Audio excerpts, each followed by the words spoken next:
ബഹുമാനിക്കുന്നു, നമ്മൾ സ്ത്രീപക്ഷമാകണം. പക്ഷെ സജിനെ ഓർക്കേണ്ട കാര്യം, ഞാൻ സജിനോട് നേരിട്ട് പറഞ്ഞു, അല്ലെങ്കിൽ TV ചാനലിൽ നേരിട്ട് പറഞ്ഞു, ഉമ്മൻചാണ്ടി സാറിനെ വേട്ടയാടിയപ്പോൾ നമ്മൾ മിണ്ടാതിരുന്നു. ഉമ്മൻചാണ്ടി സാറിനെ പോലെ വീണ്ടും രാഹുലിനെ വേട്ടയാടുകയാണ്. ഉമ്മൻചാണ്ടി സാറിനോ നമുക്ക് നീതി കൊടുക്കാൻ കഴിഞ്ഞില്ല, രാഹുൽ മാങ്കൂട്ടത്തിൽ എങ്കിലും നീതി കൊടുക്കാൻ കഴിയണം. അതെങ്ങനെയാണ് താങ്കൾക്ക് ഉമ്മൻചാണ്ടിയെയും രാഹുൽ മാങ്കൂട്ടത്തിലിനെയും താരതമ്യം ചെയ്യാൻ പറ്റുന്നത്? നിരവധിയായ സ്ത്രീകൾക്ക് ഒരു ജനപ്രതിനിധി എന്ന നിലയിൽ നിരക്കാത്ത തരത്തിൽ മെസ്സേജ് അയക്കുകയോ അത്തരത്തിൽ ഇടപെടുകയോ ഒക്കെ ചെയ്യുന്ന ഒരു വ്യക്തിയെ എങ്ങനെയാണ് താങ്കൾക്ക് താരതമ്യം ചെയ്യാൻ പറ്റുന്നത്? എനിക്കറിയില്ല, രണ്ടുപേരുടെ പേരെ നമുക്കറിയാവൂ. ഒന്ന് ഈ പ്രത്യേക പരാതിക്കാരി, നിങ്ങൾ അതിജീവിതാന്ന് വിളിക്കുകയും നിയമപരമായ അങ്ങനെയല്ല രാഹുൽ. രാഹുൽ കുറച്ചു മുമ്പ് പറഞ്ഞല്ലോ, രാഹുൽ ഈ ചർച്ച തുടങ്ങിയപ്പോൾ പറഞ്ഞു കുറേയേറെ കാര്യങ്ങൾ രാഹുലിന് അറിയാം, അതൊരു സാമാന്യ മര്യാദയുടെ പുറത്ത് പറയുന്നില്ല എന്ന്. ഞങ്ങൾ മാധ്യമപ്രവർത്തകരും അങ്ങനെ തന്നെയാണെന്നേ. അതായത് സ്ത്രീകളുടെ സ്വകാര്യതയെ ബഹുമാനിക്കുന്നു, പരാതിയുമായി രംഗത്തെത്താൻ മടിക്കുന്നവരുടെ മാനസികാവസ്ഥയെ ഞങ്ങൾ ബഹുമാനിക്കുന്നു. അവർക്ക് വലിയ തരത്തിലുള്ള സാമൂഹികമായ ആക്രമണം താങ്കളെ പോലുള്ളവരുടെ ഇത്തരം വാക്കുകൾ അടക്കം നേരിടേണ്ടതായി വരുമെന്ന് അറിഞ്ഞവർ മാറി നിൽക്കുന്നതാണ്. പോലും പറയാൻ പറ്റില്ല. താങ്കൾ അങ്ങനെയുള്ളവരോട് ദയവായി പറയണം, ആ പെൺകുട്ടിയുടെ ഐഡന്റിറ്റി റിവീൽ ചെയ്താൽ 1.5 വർഷം ജയിലിലിടാൻ പറ്റിയ ശിക്ഷയാണ്. ഒരു കാരണവശാലും ആ പെൺകുട്ടികളുടെ ഐഡന്റിറ്റി ആരും പറയില്ല.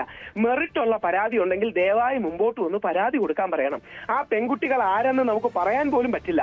അതാണ് ഇന്ത്യൻ നിയമത്തിന്റെ നന്മയും കരുത്തും സ്ത്രീപക്ഷ നിലപാടും. അതങ്ങനെ തന്നെ വേണം താനും. ഇനി ABC എന്നൊരു പെൺകുട്ടി ഉണ്ടെന്ന്, അല്ലെങ്കിൽ CDE എന്നൊരു പെൺകുട്ടി ഉണ്ടെന്ന് ഇരിക്കട്ടെ, ആ CDE എന്ന പെൺകുട്ടി വന്ന് ധൈര്യപൂർവ്വം പറയുകയാണെങ്കിൽ നമ്മുടെ നിയമത്തിനോ രാഹുൽ ഈശ്വറിനോ മീഡിയയ്ക്കോ ആർക്കും ആ പെൺകുട്ടി ആരാന്ന് പോലും ഐഡന്റിഫൈ ചെയ്യാൻ പറ്റില്ല. പിന്നെ അവർക്ക് എങ്ങനെയാണ് സൈബർ ആക്രമണം ഉണ്ടാകുന്നത്? അവർക്ക് എങ്ങനെയാണ് സാമൂഹ്യ മാധ്യമങ്ങൾ ആക്രമണം ഉണ്ടാകുന്നത്? ആ പെൺകുട്ടിയുടെ ഐഡന്റിറ്റി ആർക്കും സംസാരിക്കാൻ പറ്റില്ല. താങ്കൾ എങ്ങനെയാണ് ഇപ്പോഴത്തെ ഈ പെൺകുട്ടിയുടെ ഐഡന്റിറ്റി അറിഞ്ഞത്? ഞാൻ അന്വേഷിച്ചു, അറിഞ്ഞു. താങ്കൾക്ക് അറിയാൻ പൊതുസമൂഹത്തിൽ മറ്റാർക്കും സാധിക്കില്ല എന്നാണ് താങ്കൾ പറയുന്നത്? ഏത് രീതിയിൽ? ആ പെൺകുട്ടിയുടെ ഐഡന്റിറ്റി അറിഞ്ഞാലും നമുക്ക് മിണ്ടാനെങ്കിലും പറ്റൂ. ആ പെൺകുട്ടിയുടെ ഐഡന്റിറ്റി അതായത് താങ്കൾ പറയുന്നത് പോലെ ഈ ഐഡന്റിറ്റി മനസ്സിലാക്കുക എന്നത് ഇങ്ങനെ പൊതുസമൂഹത്തിലെ മുഖ്യധാരയിലെ ചർച്ചയിലേക്കൊന്നും വരണമെന്നില്ല. ഐഡന്റിറ്റി താങ്കൾ എങ്ങനെയാണോ ഇപ്പോൾ ഒരു പരാതിക്കാരിയുടെ ഐഡന്റിറ്റി അറിഞ്ഞത്, ആ പെൺകുട്ടിയുടെ വിവാഹ ദിവസം അടക്കം കൃത്യമായി താങ്കൾ ഇവിടെ പറഞ്ഞത്, ആ പെൺകുട്ടിയുടെ ഭർത്താവ് ആരെന്നറിഞ്ഞത്, കുടുംബം എന്തായെന്നറിഞ്ഞത്, ഇതുപോലെ തന്നെയാണ്, ഇതുപോലെ തന്നെ സംഭവിക്കുമെന്നും അതറിഞ്ഞുകൊണ്ട് പരാതി നൽകാതെ മാറി നിൽക്കുന്നവർ നിരവധിയാണ്. രാഹുലിന് നീതി വേണ്ടേ? രാഹുലിന് നീതി വേണ്ട എന്നൊന്നും ആരും പറഞ്ഞില്ല. പക്ഷേ ഒരു ജനപ്രതിനിധി എന്ന നിലയിൽ ജനങ്ങളോട് പെരുമാറേണ്ട, പ്രത്യേകിച്ച് ഈ സ്ത്രീ സുരക്ഷയുമായി ബന്ധപ്പെട്ട ചർച്ചയൊക്കെ നിയമസഭയിൽ നടക്കുകയും നിയമനിർമ്മാണം നടക്കുകയും അപ്പോഴൊക്കെ അതിന്റെ ഭാഗമാവുകയും ചെയ്യേണ്ട ആൾ കൂടിയാണ് രാഹുൽ. അങ്ങനെയുള്ള രാഹുലാണ് ഒരാളോടല്ല ഒന്നിലധികം ആളുകളോട് ഒരേ തരത്തിൽ ഇടപെടുകയും ഒരേ വൈകൃതം പുലർത്തുകയും ചെയ്തത്. അതിലൊരാളാണ് ഇപ്പോൾ പരാതിയുമായി രംഗത്ത് വന്നിട്ടുള്ളത്. പോട്ടെ, ഇന്ന് പഴയ DGP ആയിരുന്ന ശ്രീലേഖ മാഡം BJPയുടെ സ്ഥാനാർത്ഥിയാണ്. DGP ആ ശ്രീലേഖ ശക്തമായി ഇന്ന് ചോദിച്ചിരിക്കുന്നു, എന്തുകൊണ്ട് യുവതി ഇത്രകാലം പരാതി നൽകിയില്ല? ഇത് രാഷ്ട്രീയമല്ല, ഒരു വ്യക്തിയുടെ ജീവിതം പല്ലും ചേർന്ന് ഇല്ലാതാക്കാൻ നോക്കുകയാണ്. രാഹുൽ മാങ്കൂട്ടത്തിനെ ഒരാളുടെ ജീവിതം മാത്രമല്ല, ഒരുപാട് പെൺകുട്ടികളുടെ ജീവിതം ഇത്തരത്തിൽ ദുസ്സഹമാക്കിയത് കൊണ്ടാണ് ഞങ്ങൾക്ക് ഈ വിഷയം ഇങ്ങനെ ചർച്ച ചെയ്യേണ്ടി വരുന്നത്. അത് രാഹുൽ ഈശ്വറിനും ബോധ്യമുണ്ടെന്ന്. രാഹുൽ ഈശ്വറിന് ഈ പരാതിക്കാരി ആരാണ് എന്നറിയാമെങ്കിൽ രാഹുൽ ഈശ്വർ താങ്കൾക്ക് കൃത്യമായി മറ്റു പരാതിക്കാരാരാണ് എന്നും വളരെ ബോധ്യമുണ്ട്.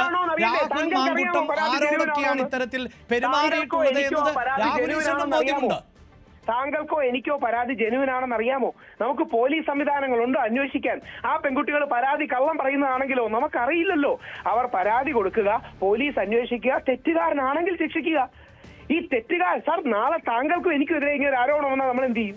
അല്ല, ആരോപണങ്ങൾ നേരിടട്ടെ, അതിലെന്താണ് തർക്കം? താങ്കൾക്കെതിരെ എനിക്കെതിരെ ആരോപണങ്ങൾ വന്നാൽ അത് നേരിടുക എന്നത് തന്നെയാണ്. പക്ഷെ ഒരേ സ്വഭാവത്തിലുള്ള ആരോപണങ്ങൾ ഒന്നിലധികം ആളുകൾ ഉന്നയിക്കുന്നു. ഏതൊക്കെ സ്ത്രീകളെ പരിചയപ്പെടുന്നു അവർക്കൊക്കെ ഇത്തരത്തിലുള്ള മെസ്സേജുകൾ ചെല്ലുന്നു എന്നുള്ളതാണ് വസ്തുത. ഇനിയും ഒരു ഫാക്ടും കൂടി പറയാം. രാഹുൽ മാങ്കൂട്ടത്തിനെതിരെ 10 പരാതി വന്നു എന്നാണ് മീഡിയ റിപ്പോർട്ട് ചെയ്തത്. ഞാൻ 10ന്റെ FIR എടുത്തു. ആ 10ൽ 5 രാഹുൽ മാങ്കൂട്ടത്തിന് അനുകൂലമാണ്. അതിൽ ഒരാളാണ് 3 പരാതി എതിർ കൊടുത്തിരിക്കുന്നത്. 5 പരാതി അനുകൂലവും 5 പരാതി എതിരുമാണ്. പക്ഷേ മീഡിയക്കാർ പ്രസന്റ് ചെയ്യുന്നത് 10 പരാതി രാഹുലിനെതിരെ വന്നു എന്നാണ്. 5 പരാതി രാഹുലിനെ തകർക്കാൻ നോക്കുന്നവർക്കെതിരെ ആക്ഷൻ വേണമെന്ന് പറഞ്ഞാൽ 5 രാഹുലിനെതിരെ. അതിൽ ഒരു അഡ്വക്കേറ്റ്, ഒരു പുരുഷനായ അഡ്വക്കേറ്റ് തേർഡ് പാർട്ടി പരാതിയായിട്ടാണ് 3 പരാതികൾ കൊടുത്തിരിക്കുന്നത്. അപ്പോ നമുക്കറിയില്ലല്ലോ, കോടതി വിധിക്കുന്നത് വരെ രാഹുലിനെ നമ്മൾ വിധിക്കാതിരിക്കുക, അതാണ് അതിന്റെ മാന്യത. അല്ല, കോടതി വിധിക്കട്ടെ, അതിലൊന്നും ആർക്കും ഒരു തർക്കവുമില്ല. താങ്കൾ ഈ സൂചിപ്പിക്കുന്ന മറുഭാഗം എന്തുകൊണ്ട് പറയുന്നില്ല എന്നത് മാത്രമാണ് എന്റെയും സംശയം. ഡാനിന് ചില സംശയങ്ങൾ കൂടിയുണ്ട്. താങ്കളുടെ അനുവാദത്തോടെ ഡാനിലേക്ക് വീണ്ടും പ്ലീസ്. ശ്രീ രാഹുൽ ഈശ്വർ, രാഹുൽ മാങ്കൂട്ടത്തിൽ ഉപ്പ് സത്യാഗ്രഹത്തിലും ദണ്ഡി യാത്രയിലും ഒന്നും പങ്കെടുത്തിട്ടല്ല കേരളം രാഹുൽ മാങ്കൂട്ടത്തെ അറിയുന്നത്. അദ്ദേഹം ദൃശ്യമാധ്യമങ്ങൾ തുടർച്ചയായി നടത്തിയ വാർത്താ ചർച്ചകളിൽ പങ്കെടുത്തുകൊണ്ടാണ് ഒരു യുവനിര നേതാവായി മുഖ്യധാരയിലേക്ക്, കോൺഗ്രസിന്റെ യുവ നേതാവായി അതിവേഗത്തിൽ കോൺഗ്രസിന്റെ മുഖ്യധാരയിലേക്ക് വളർന്നു വരുന്നത്, അവിടെ യൂത്ത് കോൺഗ്രസിന്റെ അധ്യക്ഷനാകുന്നത്, പാലക്കാട് തെരഞ്ഞെടുപ്പിൽ ഉപതെരഞ്ഞെടുപ്പിൽ മത്സരിക്കുന്നത്, വലിയ ഭൂരിപക്ഷത്തിൽ വിജയിക്കുന്നത്. അപ്പോഴൊക്കെ രാഹുൽ മാങ്കൂട്ടത്തിനെ കൃത്യമായി മുഖ്യധാരയിൽ ഉയർത്തിക്കാട്ടിയത് ഇതേ മാധ്യമങ്ങൾ തന്നെയാണ്. ആ മാധ്യമങ്ങൾ രാഹുൽ മാങ്കൂട്ടത്തിനെതിരെ ഇപ്പോൾ ഉയർന്നു വന്നിരിക്കുന്ന ചില ഗുരുതരമായ ആരോപണങ്ങൾ ചൂണ്ടിക്കാണിക്കുമ്പോൾ അതെങ്ങനെയാണ് വേട്ടയാടൽ എന്ന് പറയുന്നത്? സമാനമായ ആരോപണങ്ങൾ മറ്റ് രാഷ്ട്രീയ കക്ഷികളിലെ നേതാക്കന്മാർക്കെതിരെ ഉയർന്നപ്പോൾ അതിനെതിരെ ഘോരഘോരം ചാനൽ ചർച്ചകളിരുന്ന് പ്രതികരിച്ചത് രാഹുൽ മാങ്കൂട്ടത്തിലാണ്. അപ്പോൾ അതെങ്ങനെയാണ് വേട്ടയാടൽ അല്ലാതിരുന്നത്? അങ്ങനെ ഒരു നേതാവിന്റെ ഭാഗത്ത് നിന്ന് ഇങ്ങനെ ഒരു ഇടപെടൽ ഞാൻ താങ്കൾ ഈ പറയുന്നത് യോജിക്കുന്ന പോയിന്റാണ്, അതൊന്ന് ഹൈലൈറ്റ് ചെയ്തോട്ടെ. അതായത് രാഹുൽ മാങ്കൂട്ടത്തിൽ മുമ്പ് പരസ്യമായി നമ്മുടെ കൊല്ലം MLA ആയ മുകേഷ് ഏട്ടനെ, അല്ലെങ്കിൽ ശ്രീ മുകേഷിനെ ഗോവിന്ദചാമിയോടക്കം കമ്പയർ ചെയ്ത് സംസാരിച്ചിട്ടുണ്ട്. രാഹുലിന്റെ ഭാഗത്തു നിന്ന് വന്ന ഏറ്റവും വലിയ തെറ്റാണ്, ഞാനത് പരസ്യമായും തന്നെ പറഞ്ഞിട്ടുണ്ട്. ശ്രീ മുകേഷിന് അനുകൂലമായി കോടതി വിധി പോലും ഉണ്ട്, എന്നിട്ടും രാഹുൽ മാങ്കൂട്ടത്തിൽ ശ്രീ മുകേഷ് ഗോവിന്ദചാമിയാണ് എന്നൊക്കെ പറഞ്ഞ് സംസാരിച്ചു. അത് 100% തെറ്റാണ്. ഇവിടെയാണ് നമ്മൾ കക്ഷി രാഷ്ട്രീയത്തിനപ്പുറം ശ്രീ മുകേഷ് ആണെങ്കിലും ശ്രീ രാഹുൽ മാങ്കൂട്ടത്തിലാണെങ്കിലും ശ്രീ എൽദോസ് കുന്നപ്പള്ളി ആണെങ്കിലും ശ്രീ സുരേഷ് ഗോപി ആണെങ്കിലും ഇവർക്കെതിരെ വ്യാജ സ്ത്രീ ആരോപണങ്ങൾ വരുമ്പോൾ നമ്മൾ അത് ശരിയല്ലെന്ന് ചൂണ്ടിക്കാട്ടണം. നമ്മൾ ശങ്കരാടി സാറിന്റെ കുമാരപിള്ള ലോജിക്കിൽ 35 വർഷത്തിൽ നിന്ന് 1 ഇഞ്ച് പോലും മുമ്പോട്ട് പോയിട്ടില്ല.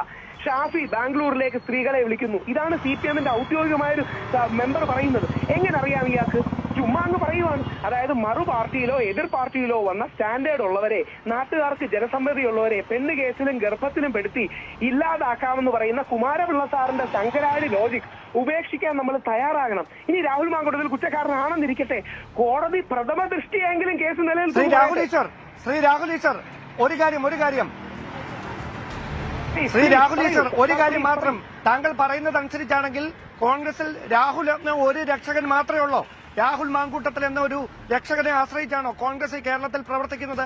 അടികൊണ്ട് ലാത്തിചാർജ് ഏറ്റ് 100 കണക്കിന് കേസുകളിൽ പ്രതിയായ എത്ര കോൺഗ്രസ് പ്രവർത്തകർ പേര് പോലും അറിയാതെ കാസർഗോഡ് മുതൽ അങ്ങ് തിരുവനന്തപുരം വരെ കിടപ്പുണ്ട്. അങ്ങനെ എത്ര ആയിരക്കണക്കിന് പ്രവർത്തകരുണ്ട്. അവരൊക്കെ ഏറ്റ അടിയും അവരൊക്കെ ഏറ്റ മർദ്ദനവും. അയ്യോ, അങ്ങനെ ആര് പറഞ്ഞു? രാഹുൽ 10,000 അങ്ങനെ ഒരാൾക്ക് എന്ത് പ്രിവിലേജാണ് താങ്കളെ ശ്രമിക്കുന്നത്? ഇന്ന് കേരളത്തിലെ ഏറ്റവും പോപ്പുലർ MLA ആയി രാഹുൽ മാങ്കൂട്ടത്തിൽ മാറുന്ന എന്തുകൊണ്ടാണ്? ഇന്ന്